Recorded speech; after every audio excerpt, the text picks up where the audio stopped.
Hey everyone, just want to give you a little update from Alaska. I can't get away from the social justice stuff, even up here in Denali National Park. I thought I was in the wilderness, I thought I was away from it all, but it is here. It is also here, so I'm going to show you that in a minute. But first, I want to show you, when we were looking at places to stay, the hotels are really expensive, and camping actually was, flying in without the gear was pretty expensive because you had to rent all the gear. So the best thing that we could find, our cheapest option, was this, and it looks like a little hobbit house. I really enjoy it. So that's what it looks like. You can see trees are growing out of it. It's got moss on the top. It's really amazing, and the whole view here is simply incredible. Where we are, it's staying light, very late as well, and so we're enjoying that. And surprisingly, I actually met someone at one of there's a little strip here, a little boardwalk where there's some touristy places and some restaurants, and there was like an ice cream shop with a popcorn ice cream chocolate shop. And I walk in, and the guy behind the counter says, do I know you from somewhere? I said, I don't think so. He goes, do you have a podcast? I said, yeah. And he's like, I went to Southern Seminary. And I said, no way. So I thought that was really funny. All the way up here in Denali National Park in Alaska. I just really wasn't expecting that. But so he was very gracious and gave us some ice cream and some popcorn without charging us, which was amazing. And really good. They have some flavors here that they don't have in the lower 48, as they call it. I've been surprised at how many people I've met from different areas, like areas near where I grew up, or we were actually taking a picture for a couple on a hike, and it was they had just gotten married, and it was their honeymoon. And it turns out we started narrowing down where they were from, and they both were students at Bob Jones University. So just interesting stuff. But and just little tastes of familiarity and just places we've lived and things we weren't expecting up here, which is awesome. So one of the things I wanted to show you was how much social justice thinking and critical race theory thinking has really permeated everything, just everything. We know this already, but I was even a little surprised. I probably shouldn't be, but I was. We took an amazing tour today, a bus tour with a bunch of other people. I think there were probably at least 30 people on the bus, something like that. And we were able to see some bears and some caribou and some other mammals, ground squirrels, things like that. And some Dall sheep also they're like bighorn sheep, but I guess it's a variety of bighorn sheep. I probably shouldn't talk about this because I don't know what I'm talking about. I'm trying to repeat what the tour guy said, but they're like bighorn sheep, but they live here in Alaska. Amazing creatures, just simply amazing scenery. I mean, God is so amazing. He is an artist, and all the artists in town that have their galleries are really just trying to copy what he's done. But anyway, for the tour bus company, we have these, I'll just show you, these little things, Denali National Park and preservation in times of change. And so there was a focus on this trip a little bit with the tour guide. I mean, he talked about climate change a bit and how mankind might be contributing to that and how important the national parks are. And if you go to a lot of national parks, you're used to this kind of thing. You understand kind of this environmentalist bent that a lot of them have. This, though, I was not expecting, and I want to show you this. So see how I can do this with my camera here. I'm not sure what the best way is. I'll read it to you, but I'll show you it if I can as I'm reading it here, or I'll show you the pictures here. Let me just do it this way. So there is the pictures. You can see this.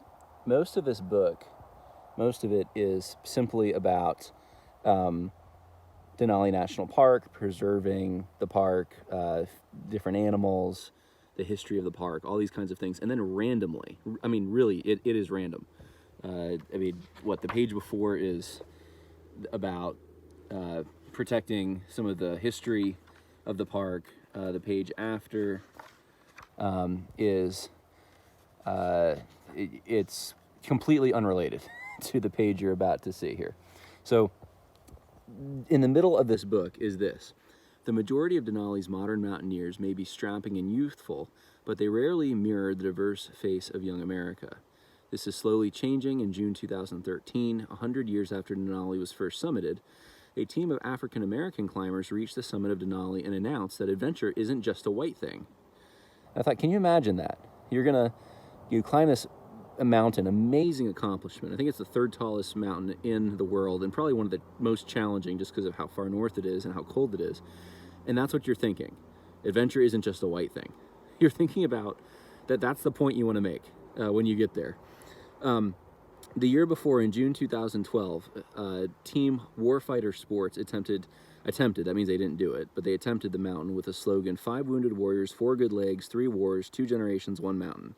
In 2015, 14% of Denali's climbers were women, which was the highest percentage in the history of the mountain. This is how national parks, and this is the key phrase here, this is how national parks must evolve to remain relevant by inspiring and challenging people of all genders, colors, ages, abilities, and walks of life. So the message of this particular page, 2 pages, I guess, in this pamphlet, is that, number one, things are changing. And I mean, doesn't it just suck the joy? It just seems like it sucks some of the joy out of accomplishing something like that when your statement is, yeah, adventure isn't just a white thing.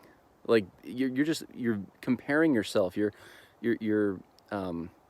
valuing yourself in comparison to another group of people, another broad ethnic group, and I mean it's just sad to me. It's just sad. You should be proud of the accomplishment for its own sake, but they're promoting this as positive, and so they're saying this is changing. But then the key thing at the end is national parks must evolve. That's the message. They must evolve.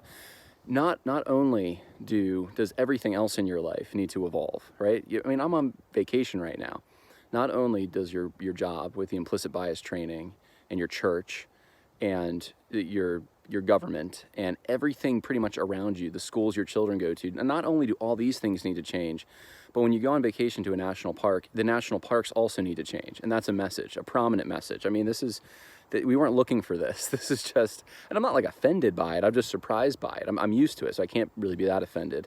I'm used to it, seeing it everywhere else. But when you think you're in the wilderness and you're getting away from all this stuff, you're not. It is everywhere, guys. There's just no place to hide, unless I guess maybe you go to Antarctica. But I haven't been there. Maybe it's woke down there too. I don't know how.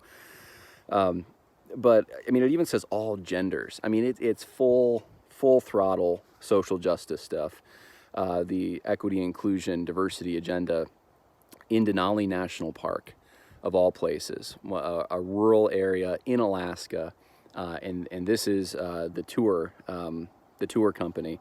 I remember seeing this when I first encountered this kind of thing. Was in New York 2 or 3 years ago. I remember going on a hike at Minnewaska State Park. It's a New York State Park, and there were rainbows everywhere. And it wasn't even June, but there were just rainbow symbols. And I asked some friends, I said, what in the world is this? I've been away for a few years, but even the card, even like the little passport they gave you had a rainbow thing all over it, and it talked about gay rights and this and that. And I'm like, this is hiking. We're just hiking at a national park. And they said, oh yeah, it's everywhere. Yeah, it's on the subway, little thing you use for the subway. The subway card has it. Like everything has it right now. And that's what's happening. And unless people stand up in areas in which they do have a platform and authority and can say something, it's just going to continue. We actually saw this after the trip. I think if I would have seen it beforehand and had an opportunity, I would have talked to, not that they probably have much authority, but I would have talked to the tour bus company. And I still can probably write something, a very nice letter, but just saying, look, this is just, if I do though, I'll probably have to include some of the evolutionary things. It was minor, but some of the things we heard, but some of the, you're so used to it, hearing that in a national park. This is something I didn't expect. So I'm toying with the idea of maybe writing something very nice, but just letting them know, like, hey, I'm not really cool with that. This is not a political agenda that does not need to be part of a outdoorsman camping, hiking, touring book. I don't need to be getting this propaganda, really, is what it is. And so I don't know, but it really is everywhere. So I just wanted to make that point and just tell you that I can't stop thinking about everything that's happening, because it won't let me. I'm even getting books in a national park in the middle of nowhere about this. But in all seriousness, we're having a good time, and I just wanted to update you all, and I appreciate the prayers and the support and everything else. It is a needed respite for me. I know I was pushing it pretty hard with a bunch of things, and so I think this is going to really just help rejuvenate, and we'll get back into the swing of things full throttle here soon. But wanted to let you guys know that I love you all, and thank you so much again for all your support, and more coming soon. God bless. Bye now.